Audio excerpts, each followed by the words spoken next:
Ladies and gentlemen, and dear friends, good afternoon to you all. It is indeed my pleasure to welcome you to this event, Women Mediators, Connecting Local and Global Peacebuilders. I find that the topic is particularly relevant this week as global leaders meet to discuss solutions to numerous crises we are facing today. Research increasingly shows that peace processes that substantively include women tend to result in more durable and more sustainable peace. To name a few recent examples, women have mobilized for peace in Colombia, in Syria, Yemen, Myanmar, Afghanistan, and in the Philippines.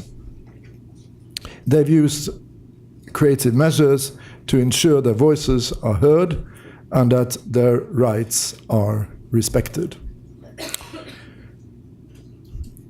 On the regional and on the global stage, new networks of women mediators provide the chance to make women's participation both a regular occurrence and a transformative one.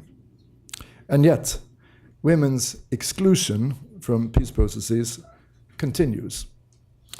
This is despite the targeting of women and girls in conflict and despite the crucial insights of local women peacebuilders and what they can bring to the table. Our discussion today will include perspectives of women from Syria and from Yemen who are actively working for peace in their communities. We will also hear from governments and the United Nations on how they are working to concretely support women's rights and the role of women in peace efforts. To address these timely and important topics, we are delighted to welcome to IPI a distinguished panel which includes Ine Marie Eriksen Søreide, a fellow Norwegian, who's sitting here in front of me, who is the Minister for Foreign Affairs of Norway, and from the United Kingdom, Lord Tariq Ahmad of Wimbledon, the Prime Minister's Special Representative on Preventing Sexual Violence and in Conflict, and Minister of State for the Commonwealth and the UN. And then we have also with us Saladin Rabbani, Minister for Foreign Affairs of Afghanistan. And we have also with us Ana Maria Menendez, who is the Senior Advisor on Policy and United Nations, in the United Nations. And we have with us Raja Altali, who is the co-director of the Center for Civil Society and Democracy, and at last Fatima Abu Al-Assar, Senior Analyst for the Arabia Foundation. The conversation today will be moderated by Sanam Maraghi Anderlini, who is the co-founder and executive director of the International Civil Society Action Network. With those brief words, I wish you a fruitful discussion. We look very much forward to continuing to work together in partnership on the important issue which is going to be discussed this afternoon. So, Sanam, you have the floor. Thank you very much. Thank you, IPI. Thank you, Mr. Howard Larson, for inviting us here. I have very, very few minutes, so I'm not going to go through all the protocol of thanking everybody, but to say thank you all, the UN, the UK government, the Norwegian government, the Afghan government, of course, IPI, and everybody else in the room, and everyone who's watching us. This is a really important time and topic. Those of you who've been following the Women, Peace and Security agenda will know that this year in October, we'll be celebrating its 18th anniversary. It's the coming of age of the Women, Peace and Security agenda. 18 years ago when we went to the council, it was kind of prescient and there weren't that many of us who were talking about women building peace. It's had lasting power and it's become even more relevant as we see the complexity of the wars and the conflicts that we see. So it's great to be here today. And I think in all the years that I've been active, I think this is the first time that we have such high level and inclusive representation from the key sectors, the UN, the Security Council, the government representatives and civil society. The only people we don't have are the armed militias. Maybe next time around, somebody will come. But to talk about this issue that our peace processes need to reflect the complexity of the wars that we have. And we need to have the peace actors present at the table along with the war makers if we're looking at a vision of sustainable peace in the countries that we're talking about. So with that, I'm going to start the discussions. Just one small point. I wanted to acknowledge Ambassador Chowdhury, who's here in the audience. Ambassador Chowdhury was the ambassador of Bangladesh to the Security Council in March of 2000. He was the one who took the agenda into the council and introduced it for us. So he's here, and I think it's wonderful to have you here. Thank you. And I hope we'll hear from you as well. So with that, I'm going to start the conversation with Fatima Al-Sarar from the Arabia Foundation, but also you're a member of the Women's Solidarity Network of Yemen. I'm not going to ask you the why women have to be at the table question. I'm going to ask you what are the lessons that we've learned from the Yemen process going back to the national dialogue to now. When we talk about women's contributions, what is it that you see you have done? And if you were in charge now of the Yemen peace process, how would you address it? And we have Mr. Griffiths here who will also answer, but the floor is yours. You've already given up. Thank you so much, Sana. I'm really honored to be here at IPI, and thank you for everybody who made sure that there are voices from the region included to speak about their experience firsthand. As somebody who, you talked about the national dialogue in Yemen, and Yemen is now. People are paying attention now to Yemen. I mean, President Trump, for the first time in UNGA, mentioned Yemen yesterday, and it's pretty much because of the humanitarian catastrophe and devastation, and also because of the pushback that the U.S. government is getting in terms of the arms sales that seems to be prolonging the conflict. So one of the things that I wanted to talk about in terms of our search for peace in Yemen, which seems to be a very daunting task, is this is not the first time that we've actually attempted to reach a peace settlement in Yemen. So it started way back from, around the Arab Spring, where we had the National Dialogue Conference, and we had a settlement that was described as almost perfect. It was perceived as a model settlement that even Syria could benefit from. But what happened was that at the end of this highly prophesized perfect settlement, that conflict was just waiting around the corner. And there are multiple reasons why that is. There isn't just, I can't say 3 main points or 4 main points. Starting from, the presence of the spoilers in there, to the lack of resources, to the bread and butter issues that people were having in Yemen. But the first thing I would say is that the process of peace seemed entirely disconnected from what's happening on the ground.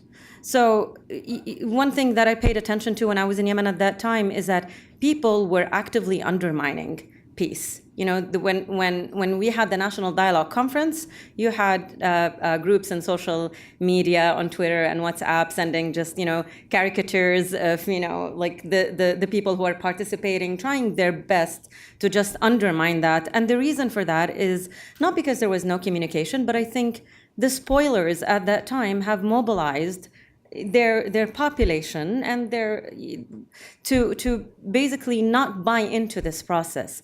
And unfortunately, we see this happening again. So just at the beginning of this month, there was a huge turbulence in Geneva as Mr. Griffith has attempted to bring all sides around the table in consultation, and one of the sides was a no-show. So when that happened, one of the things that people had seen that coming. They've seen that this process was going to be a failure. And part of that was because the public narrative that the leaders have given just did not match anything else that we were told. So when you see the Ansar Allah leader come out, clearly saying these Western-led processes are not going to take us anywhere, and rallying people to the power of the gun, ultimately the followers are going to believe the same. They've undermined it. The same also goes for, maybe pro-government and government officials. There seems to be, so that was one aspect, which is the public narrative. The other aspect would be a fear of inclusion, really. There is a fear that certain groups are, if they are included, then they're going to undermine the agenda. They're going to gain legitimacy. So, for example, groups like the Southern Transitional Council in Yemen, which is perceived to be one of the most controversial and explosive groups, were not invited to consultations. In a similar way, because I'm a woman and I have to bring this forward, women also, we hear so much about the importance of women being around the table, but then where are they? A commendable step has been in Yemen to have an advisory committee, but at the same time, these advisory committees seems like an add-on to the process and not an integral part of the process. We need women to channel their experiences and to talk about, to basically be an important voice around the table, not a voice where you could supply them with talking points and say, here, this is what you can talk about and this is the limitations to what you can do. But we want to give examples of what we can really do. And there are numerous examples which I can't recount in 4 minutes, but I'd welcome you to ask me at the end. Thank you very much. That's great. On that note, Lord Ahmed, the UK has been part of this agenda from the start.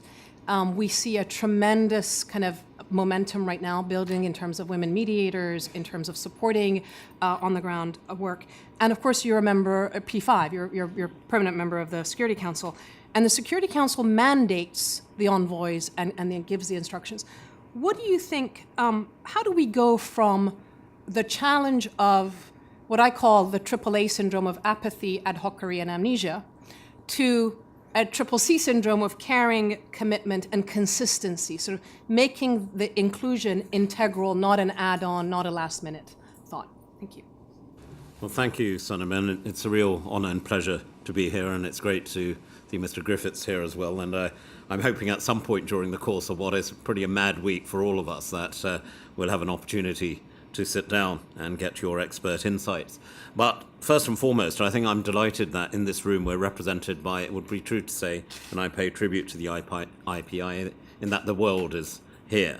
And the UN Hunger Week actually provides that whole opportunity. And Sanam, you and I have talked about this issue extensively through various panels, times we've sat down about women's representation.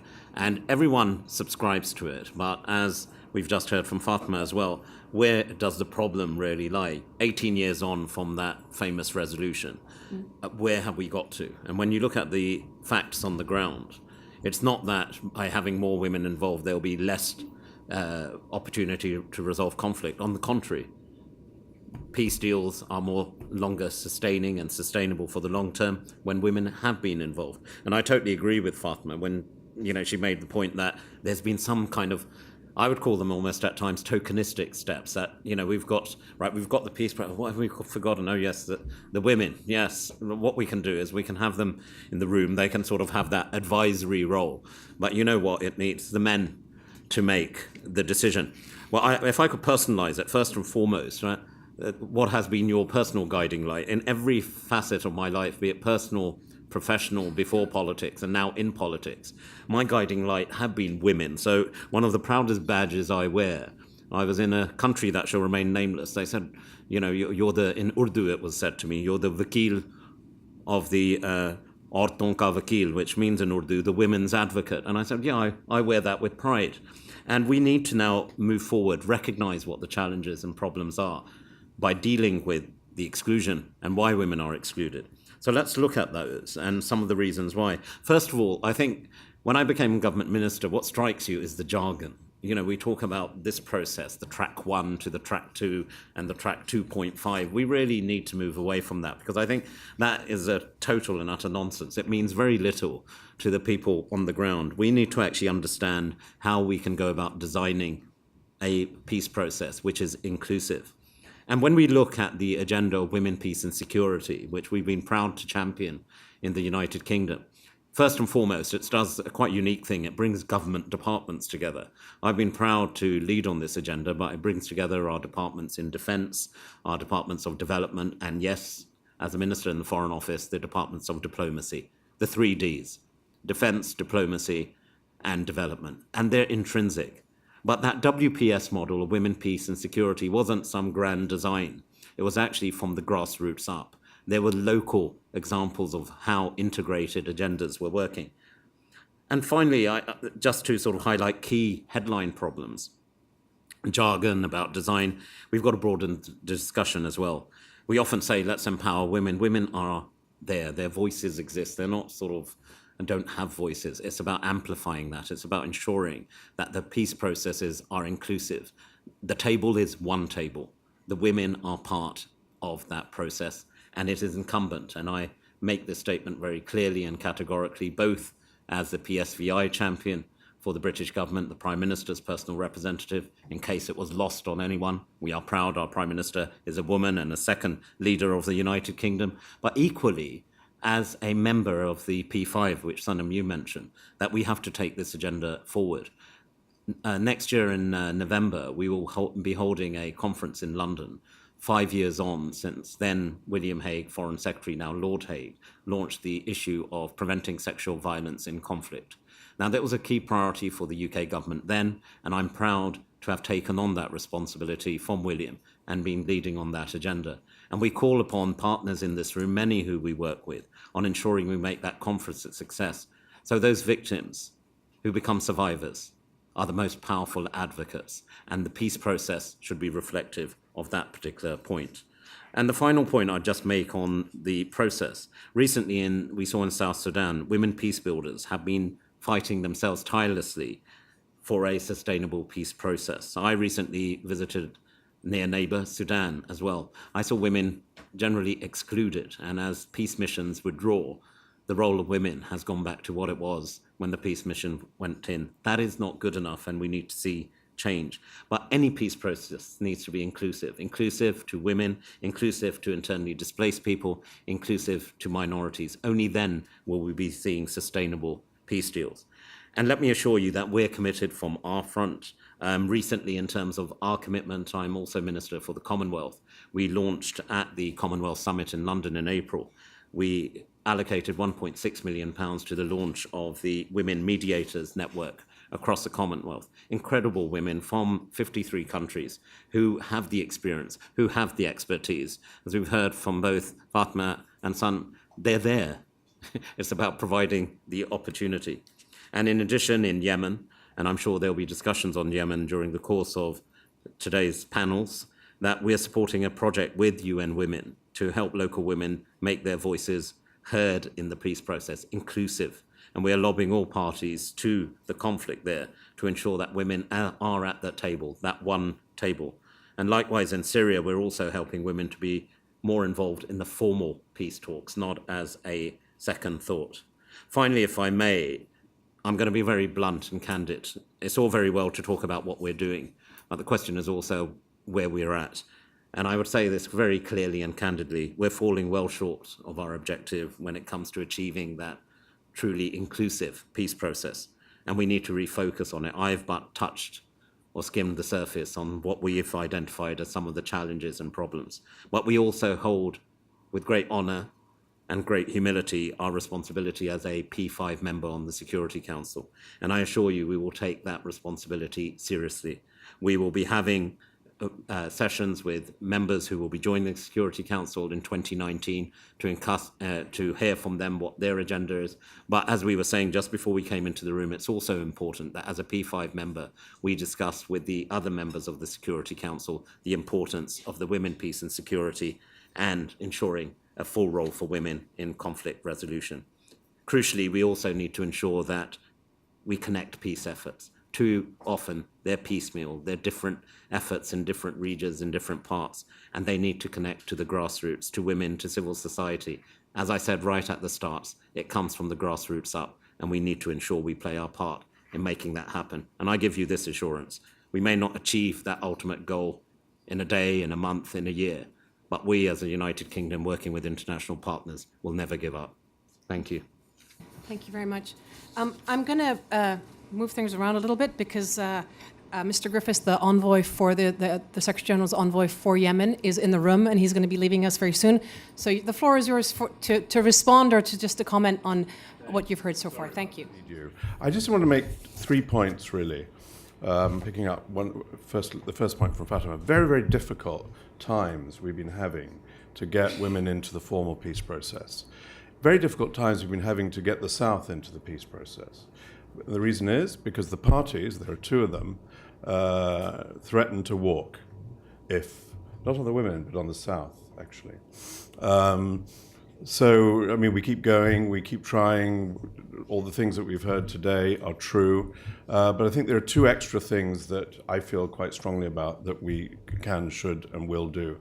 One is that between formal sessions, the sort of the low road to peace, if you like, is as important. The point that Fatima was making about the connection or lack of connection between the sort of leadership political discussions and the impact on people. So one of the things that we've been given the opportunity to do much more on, for example, starting with Thais, where a number of the women in our advisory group were particularly keen on this, is to work on local level peace. It's incredibly important in Yemen, of all places, but we tried to do it in Syria. So I think that's really important. So in other words, the table doesn't stop being a table between formal sessions. That's the first thing.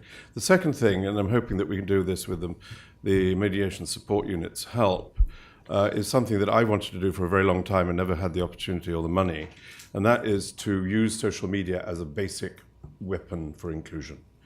And I'd love to see Yemen as the place where that can happen. We wanted to do it in Syria for years, and we just couldn't get the resources or figure out the difficult questions that need to be answered. I think we can do this in Yemen. I think it ought to change the scale of inclusion from those privileged who can travel and who can advise or who can be a party to actually an interactive, ideally, that interactive forum, so that the table isn't restricted by geography, but it's unlimited because of social media. I'm terribly sorry because President Hadi is one of my clients, as it were, and a very important one. But I feel very embarrassed that I've had to come in and out in this way. And I was saying to Fatima at the beginning, this is exactly the sort of thing which I don't think people should do. Now I'm doing it. Sorry. Thank you. Thank you very much to my colleagues who arranged this. Yeah. We'll come back to you soon. Thank you very much, and thank you for bringing up the issue of the need for noisy diplomacy. We often talk about quiet diplomacy, but these days we need noisy diplomacy as well. With that, I'm going to come to Ana Maria Menendez, Senior Advisor of the Secretary General on Policy for the UN. We have seen, and yesterday at the opening of the General Assembly, we heard that gender equality is a top priority for the UN. This agenda particularly that sits with the Security Council, which is about women in the peace and security space. 8 resolutions, over 70 national action plans, at least 1 law. We have the U.S. Women, Peace and Security Act. To have women peacebuilders, unarmed peace actors at the table.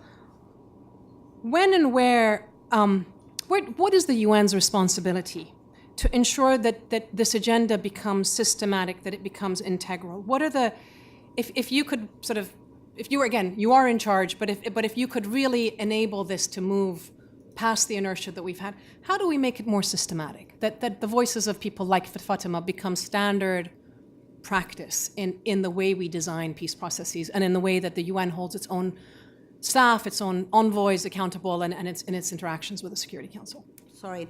I think that the first thing that is very important, and as you said yourself, is to really reinstate and say very clearly, as the Secretary General did yesterday, that gender is really one of his priorities, and he is really working on it very hard from the very beginning.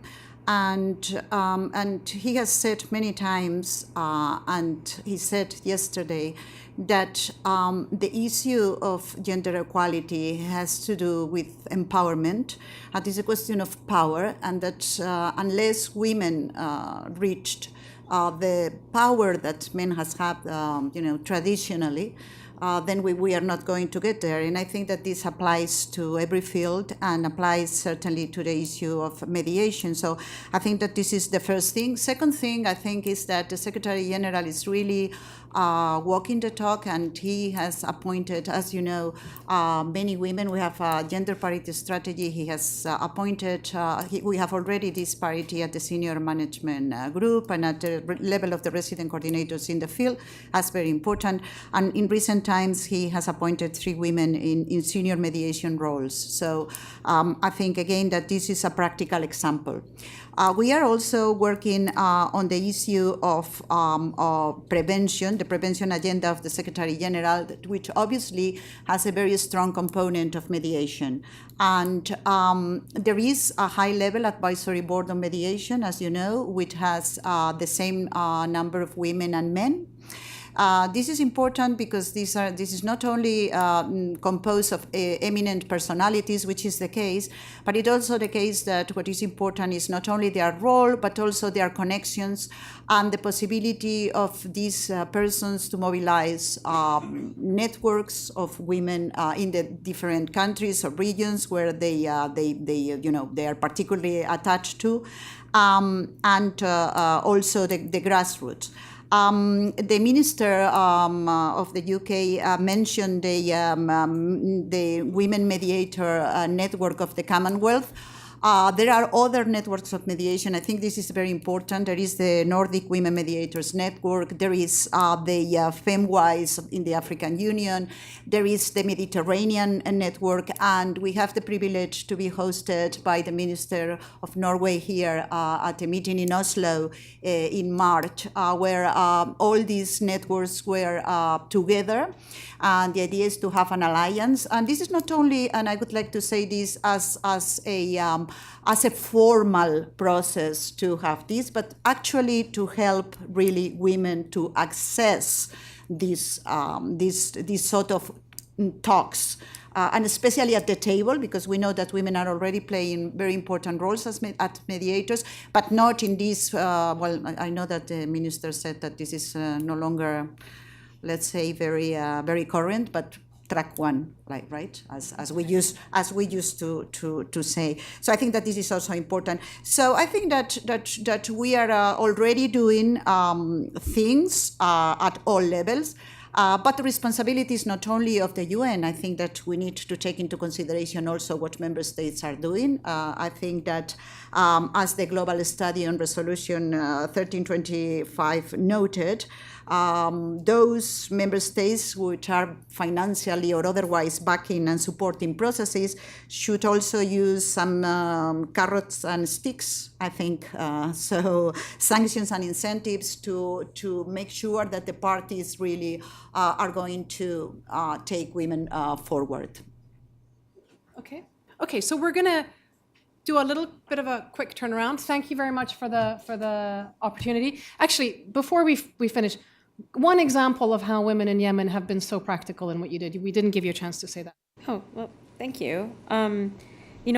Often women are looked at as, passive victims in the conflict, but in Yemen, they've had I think they went above and beyond in terms of grassroots participation and organizing and, trying to come together actually from all different factions. So, for example, with the Women Solidarity Network, you have women from diverse parts of Yemen who are trying to solve issues, and they come together first to protect themselves from, any type of abuses that can happen to them and their families and their loved ones, and that's like their primary issue.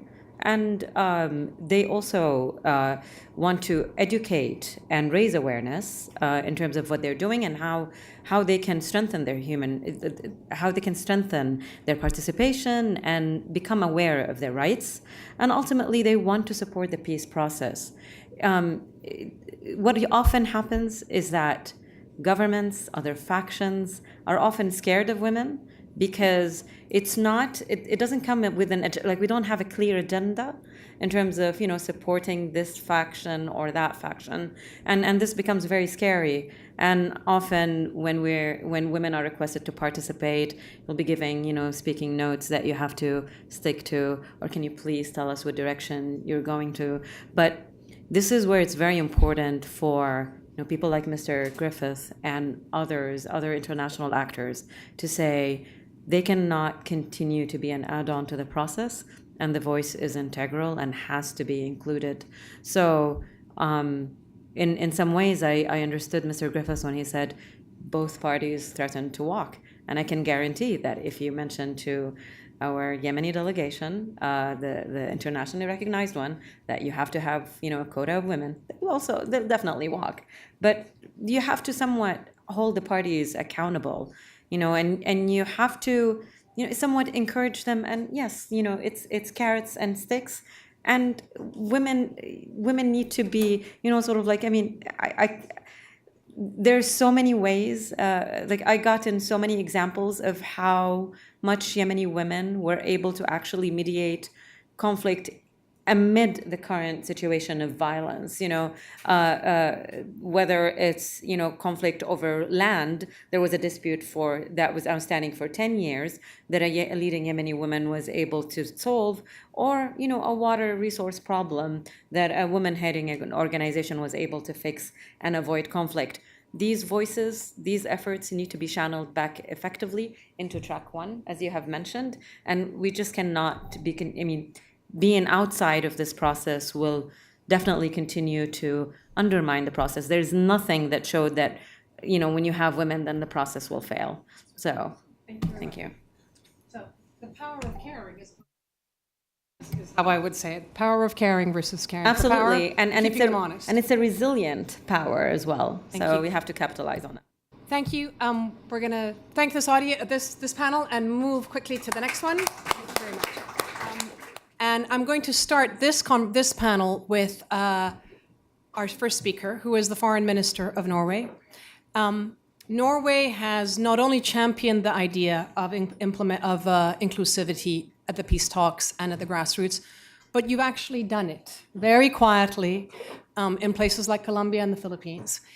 And so my question to you, Foreign Minister, is how did you do it? What are the ingredients? And more, maybe going back to the previous panel, how do you convince the parties? When we have that football situation, when we say there are only two parties, right? This side or that side, how do you convince them to make it work? Thank you. Thank you very much, Sanam, and also for being able to share the stage with others who can also reflect on some of the experiences that we have made and some of the experiences that we have made and lessons learned over the past, 25 years, I think. I think it's interesting to see that when Georgetown Institute for Women, Peace and Security issued their report just recently, they pointed to the fact that the informal peace processes are habitated by women. And it's not very strange when you look at how societies are,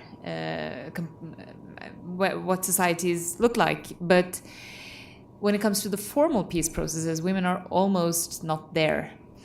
And as USG Menendez pointed to, we had our seminar in March in Oslo. We brought together many of, or all of, the regional mediators network. And I think that Laima Gbowe, I've been using this quote sometimes, I think she said something very valid and also a bit thought-provoking. She said that, women are not observers to conflict. Why should we be observers to peace? And I think that is well put. Women should have a seat at the table also because that provides for more sustainable peace processes. One thing is to sign the agreement, and I will give a couple of examples from Colombia just in a short while. And signing the agreement is maybe the easy part of the bargain. Implementing is the difficult part.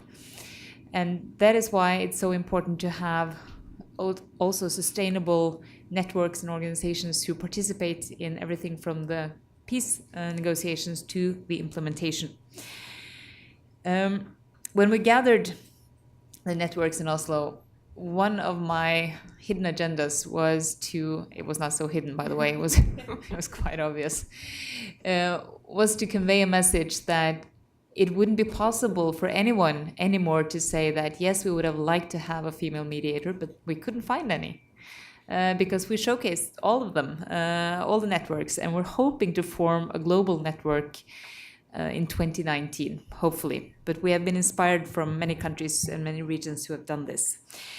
Well, we have to, in order to be able to talk about this with the parties, we have to set a good example ourselves. So we also have to appoint female envoys. And now the two processes that we are formally engaged in, Colombia and the Philippines, we have female envoys, and that is not a given globally. I would, however, like to say that I'm happy to be joined by Dag here.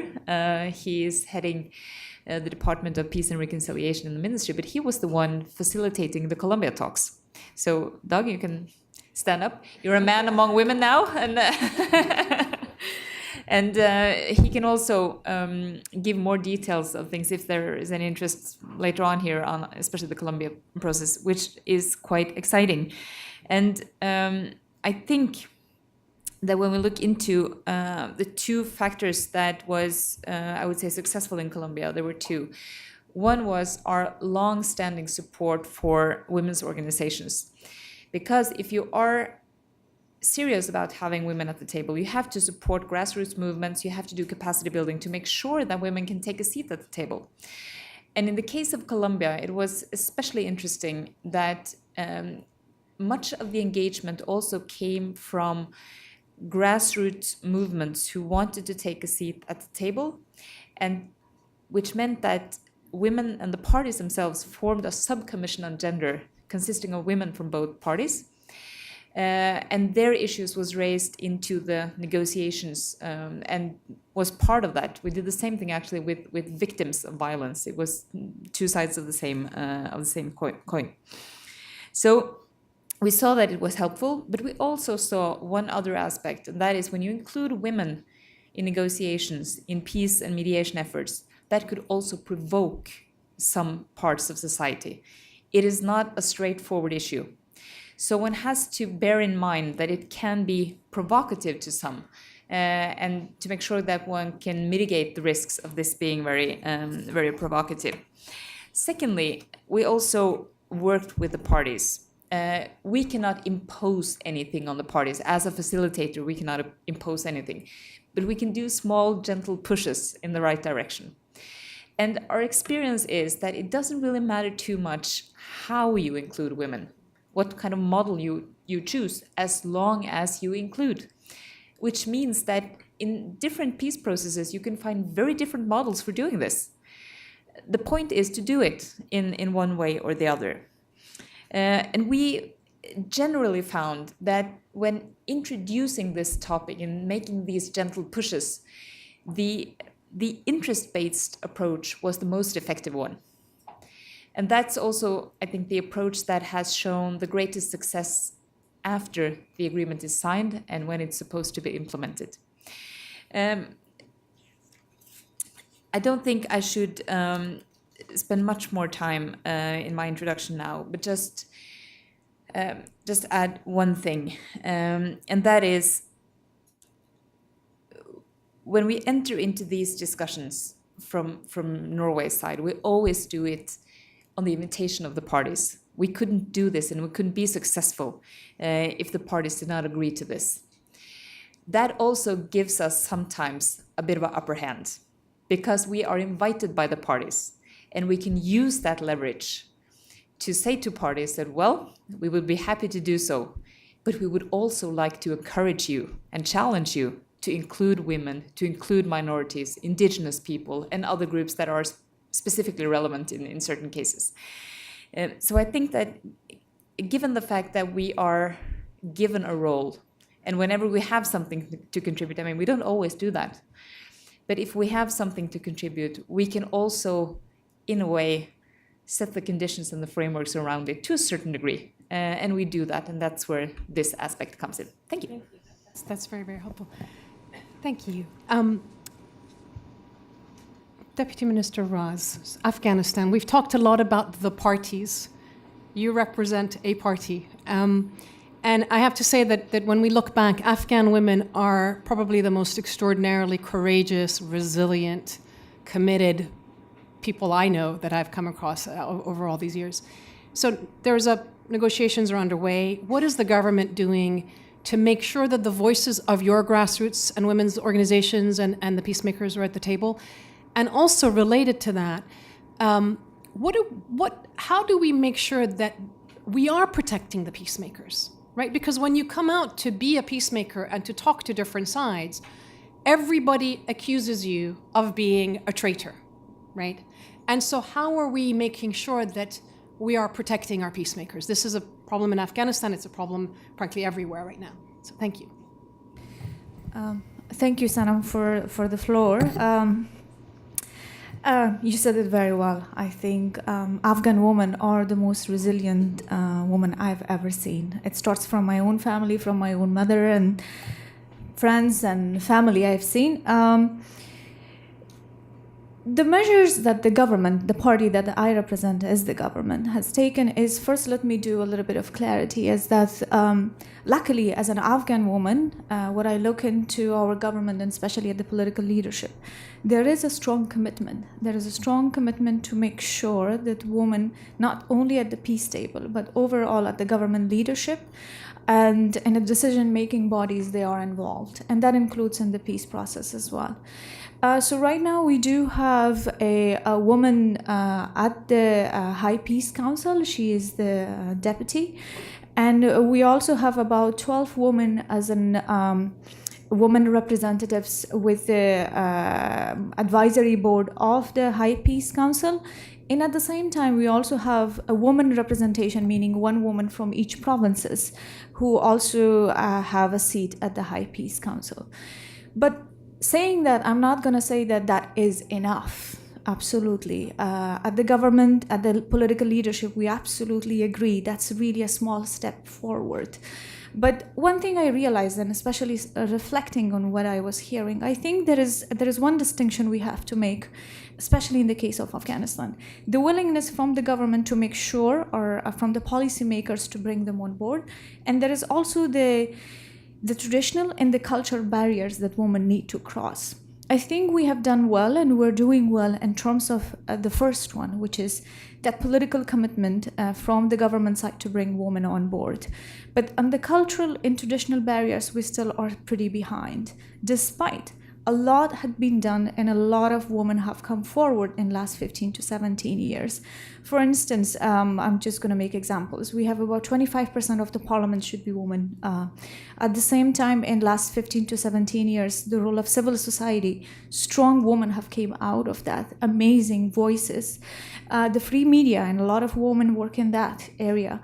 So those are good steps forward, but we still, I think, what we have realized, especially even those women who are at the High Peace Council, is the commitment from the leadership to bring them on board and the acceptance by their male colleagues. Is it a traditional or a role, or how do I say it? It is really just the representation on the board, or basically they're actually participating in the negotiation. And I think we're struggling at the second part, which is making sure that they have an actual space to speak and be part of the negotiation. What works very well in our case is also an acknowledgement to the First Lady's office, Her Excellency First Lady's office. It is, for the first time, we have an office where women can go in and speak about what they have barriers, especially at the policy level of the government. And it goes at the peace discussion, or let's say the role of women at the negotiation. I'm going to make an example. For instance, we had at the beginning of this government, we had a women's symposium, which was led by Her Excellency, the First Lady, and the title of the symposium was, and I think that was the first time, connecting role of women to peace, and that was Women in Peace. And I think it was really well raised, because the first step was bring role of women in social peace. And I think acknowledging a society where about 45% of the society are women. And we always, we talk about the role of men, but there is the role of women as well. And bringing that aspect itself was, I think, an informative step forward to acknowledge that, yes, women are part of an actual and an active driver of peacemakers. That was, I think, a good opening. The second initiative that has been taken by her office, and I think it's very unique, is reaching out to rural areas. And we just started with this initiative about a month ago, starting from Kabul. It's role of women in national peace consensus. So starting from the role of women in social peace, which is as a mother, as a sister, and as a wife within their household, now taking a step forward and saying political peace. I before coming to New York, I traveled with the delegates from her office and then High Peace Council as well to one of the provinces. It's called Khost, and everyone who hears the name of Khost, it's the southeast province. And then role of women in peace is really something no one thinks about it. I went to a hall where there were about 400 women in that hall. And for the first time, it was a very simple question. What do you think about peace? What peace means to you? And I think what was really empowering for them to hear that actually there is a platform where they can participate, and there is a platform where they can raise their concerns. And most importantly, we had the governor asked him to sit at that 400 to 500 women's gathering and expected him to hear what woman says. And I think that itself is a step forward. So these are a couple of initiatives being taken. But what is really a driving factor, and I have to say it in this platform, is a gratitude to the international community, and especially for those who work for last 15 to 17 years with women civil society. These today, whenever people talk about the role of Afghan women, and especially during the negotiation table, and what happens if the government negotiates with the Taliban, and then whatever has been achieved in the last 15 and 17 years towards women empowerment, those would be lost. My answer is it won't be, because we will never make it happen. We won't allow it. Afghan women are not the women of, let's say, 15 years ago, where they didn't know what their rights are. We're loud, we're determined, we're confident, and we will make sure, and I say it with pretty much confidence, that we will make sure our voice is heard. So, and that comes with speaking with the opposition group as well. That's what I wanted to say, basically. But in terms of protection, I think I have to acknowledge, it's a tough one. It's a tough one. It's not only protection towards peacemakers, it's the protection of every Afghan citizen who lives in a post-conflict, and I'm going to say even an in-conflict country. So the security issue is a challenge. I'm just not going to want to present a rosy picture and say we have all the measures there. But at least there is a very, very clear message to the security leadership that the security of women who works at the High Peace Council is pretty important. But still, it is tough. It's very tough. So yeah, it's an important one. Thank you. Raja Atali, I'm going to come to you. You were a mathematician before the war in Syria, and you have led one of the most extraordinary civil society organizations working both at the grassroots and in getting involved in the track one or the Geneva processes that we've seen. What do you say about this question of the integral? How have we made, or what are our lessons that we can draw from the Syria process in terms of whether women have been integral or an add-on? And if you were designing the next steps, where would we be? And I'm just going to tag on something else. Since we hear so much about the importance of grassroots civil society capacity building, enabling, supporting, how do you see that playing out in Syria right now? Thank you. Thank you, Sanam. Thank you all for being here. I want to start by identifying what is the conflict in Syria. It's very hard, it's very complex, but it's very essential to know that it's not a Syrian conflict only. It is regional conflict, and it is international conflict in the same time. So in order to solve the conflict in Syria, we need to be, it's coming from local, national to international. international framework for solving the conflict in Syria is essential. And we have it with Security Council Resolution 2254 at the end of 2015. The legal framework is there. How we can have UNGA this year to play a role in order to push forward the political solution in Syria. It's very easy to say it's a war. It's dirty war in Syria. But let's go back to 2011 and even before. In 2011, hundreds of thousands of Syrians took the street.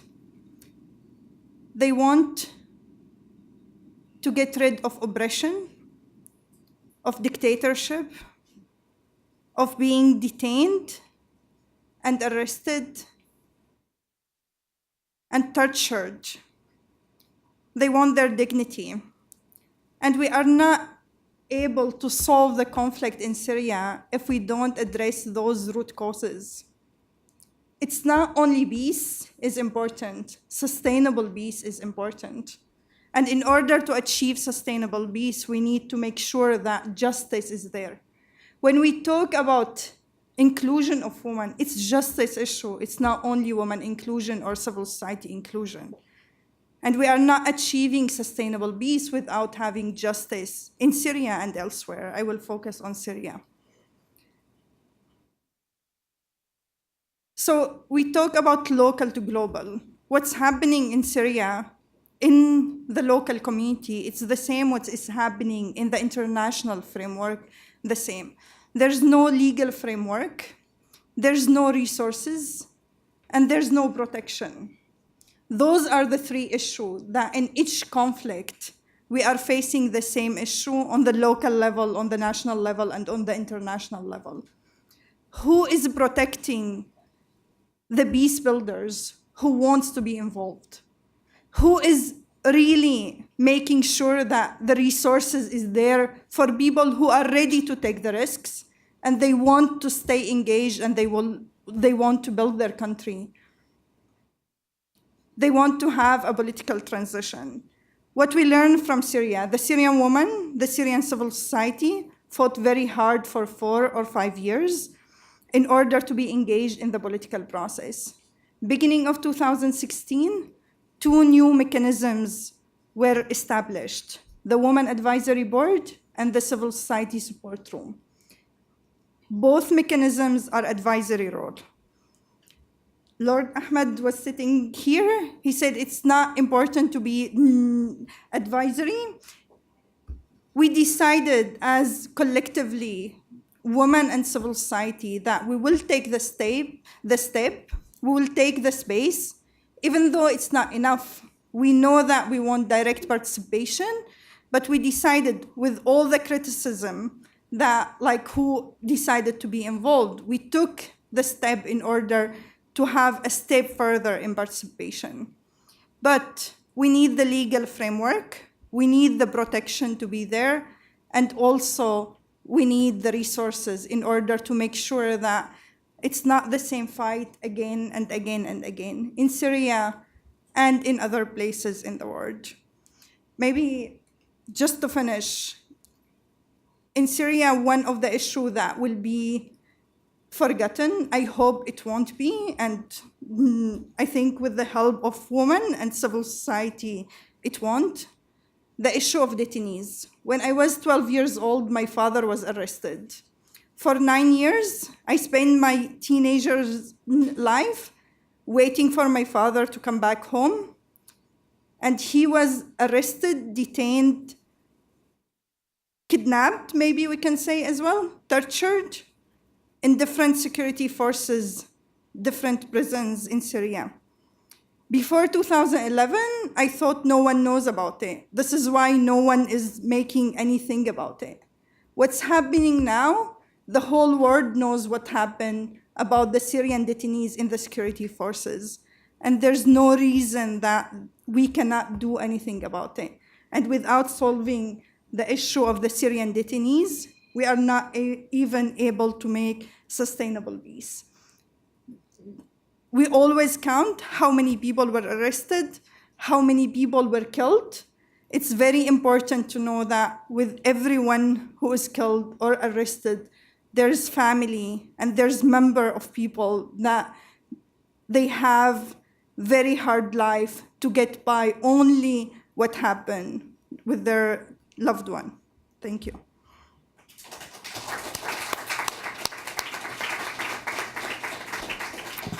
Thank you, Raja, because you also remind us that we become peacemakers despite the trauma.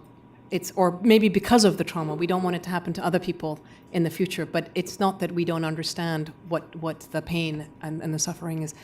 I'm going to pass the floor now to Teresa Whitfield, who is the Director for Policy and Mediation at the Department of Political Affairs here at the UN.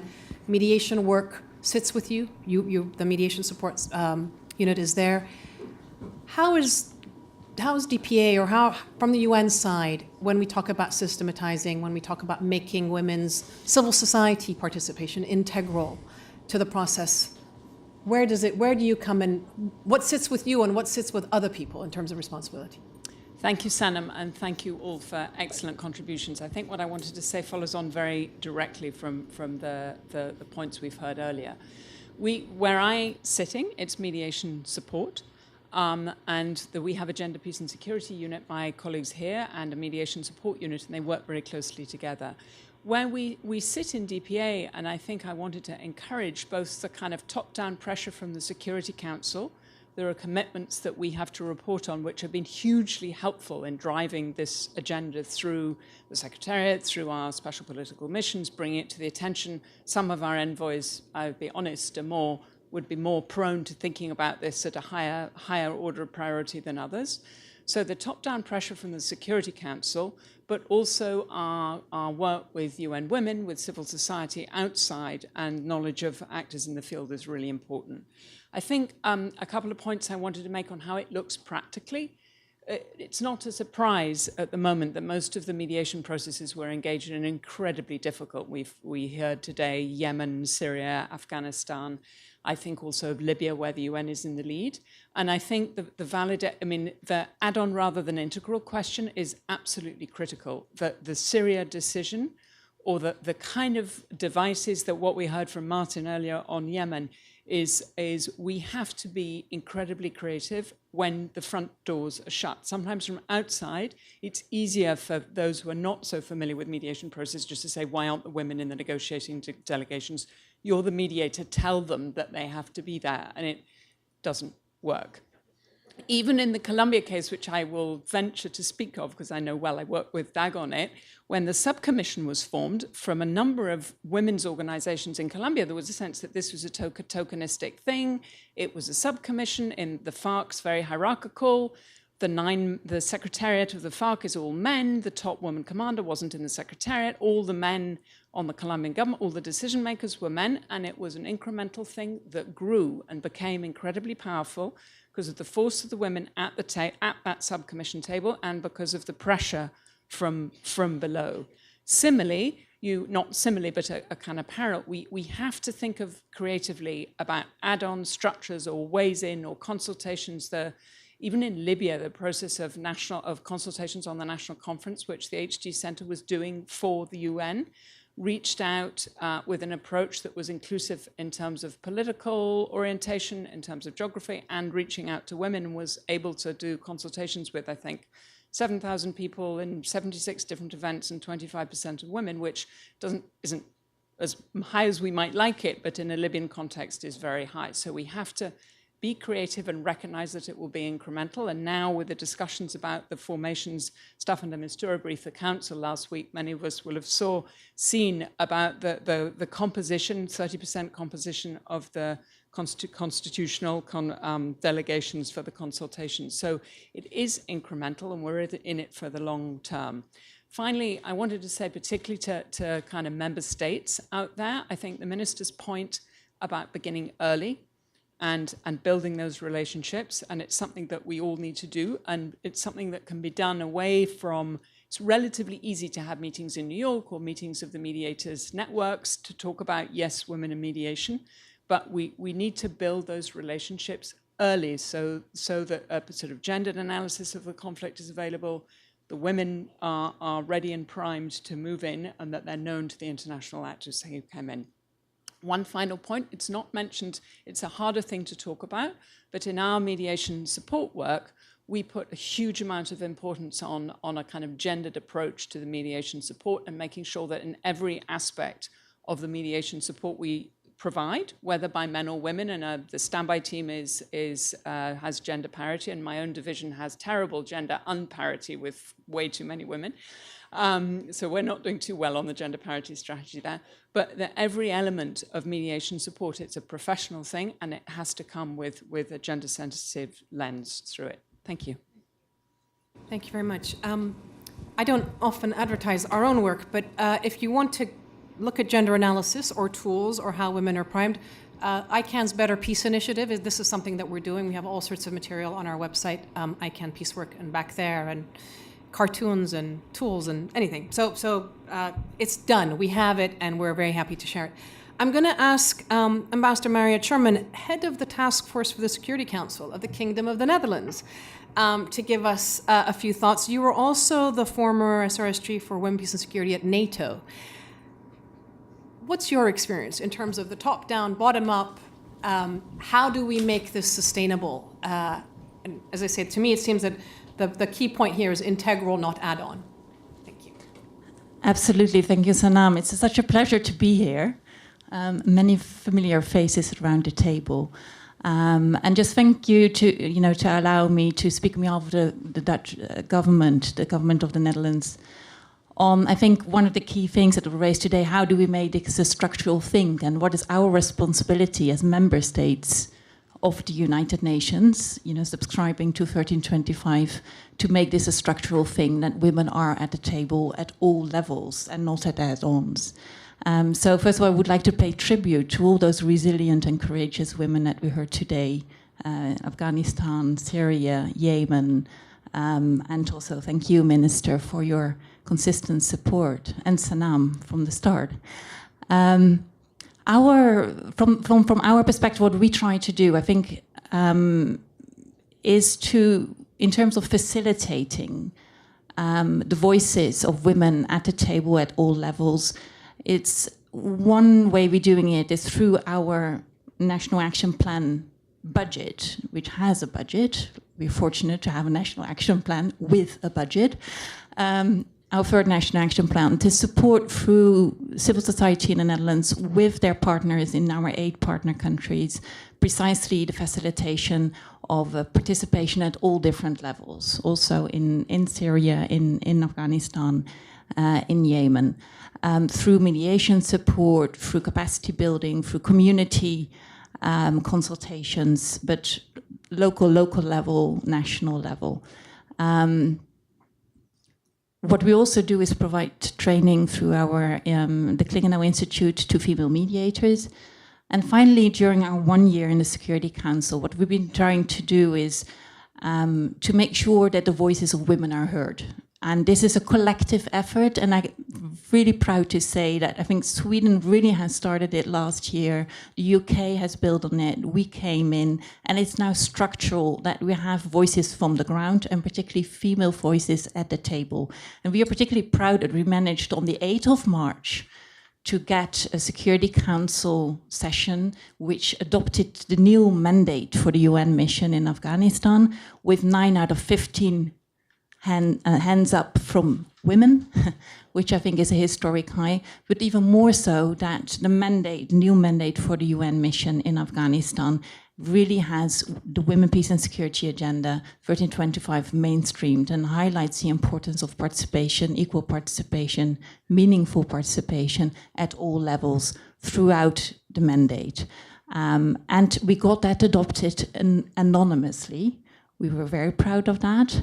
And I must admit, it's a bit of an anecdotal thing, but the fact that we put it to vote on the 8th of March, which was a bit early, our bet turned right. No one dared to vote against it. But negotiations were hard before. So it's also the importance of mandates, as you said, right? And we see there also an improvement. So it becomes now a practice to have female briefers on the situation in their country, and it becomes more and more accepted that the women, peace and security agenda is mainstreamed in mandates of missions and special envoys. So not only for Yemen and Syria and Afghanistan, but Colombia, Western Sahara, South Sudan, DRC. The mandates that passed this year, we managed to get better language on women, peace and security in those mandates. And that is a collective effort. And we are very convinced that the countries that will come in all have the same commitment to keep up the good work and really make this a structural matter. And therefore, linking back to Mrs. Whitfield, to also put that pressure from the top and to set the standards so that mediators can actually tell them this is what the Security Council wants. So thank you for that, and thank you for your courageous work. Thank you. We have 4 minutes to the end of the session. Any other urgent comments? I keep getting notes down here. Would you like to make final remarks before you leave? Because apparently you're leaving. They tell me.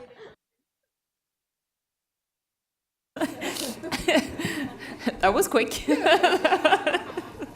Multitasking. Unfortunately, I have to leave now because I'm having a meeting across the street. But I think that what we have heard here is more or less pulling in the same direction, and I think that it says a lot about how far we have come actually in thinking about how female mediators and mediation in itself can actually be a vital part of any process. I would just like to caution against one thing, and that is to fully exclude men and thinking of engaging men in that process, because I think one of the most important parts of this is to make sure that we have men as included as agents for change, because otherwise this will never be a natural or integrated part of mediation and peace processes.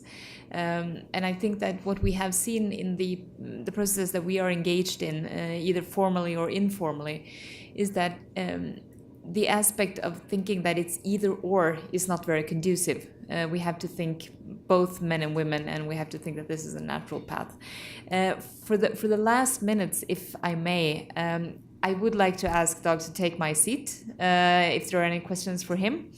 That's a way of including men in the panel. And again, thank you very much for this session. Thank you.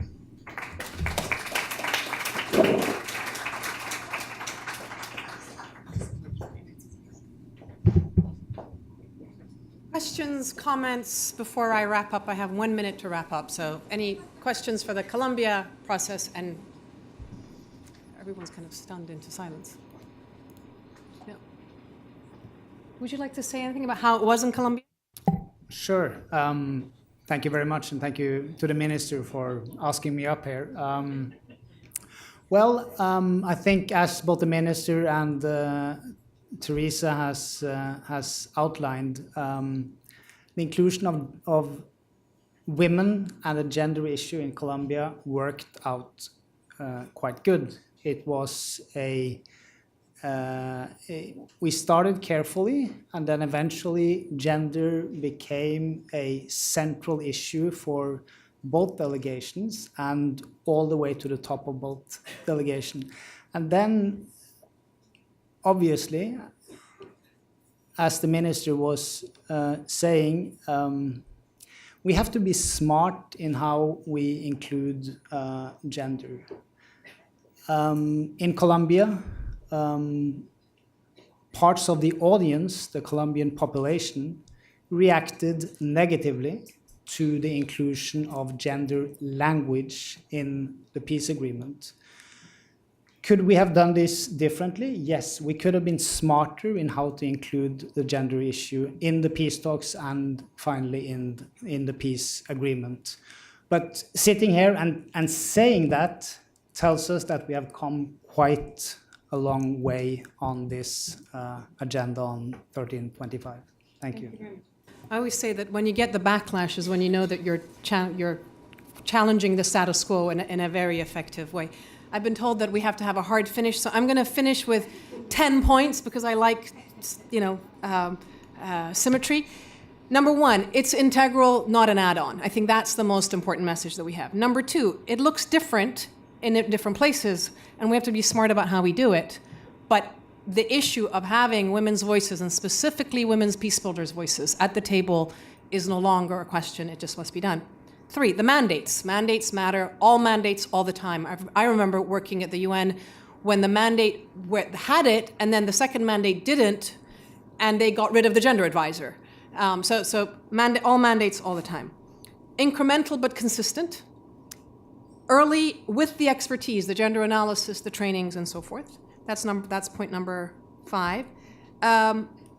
In our work, what we've discovered is that you need political will and you need inclusivity. And you need to go both ways. Inclusivity can bring the political will. Political will can enable the inclusivity. But if you don't have one of them, it's very hard to get the others. You need creativity, as Teresa was mentioning.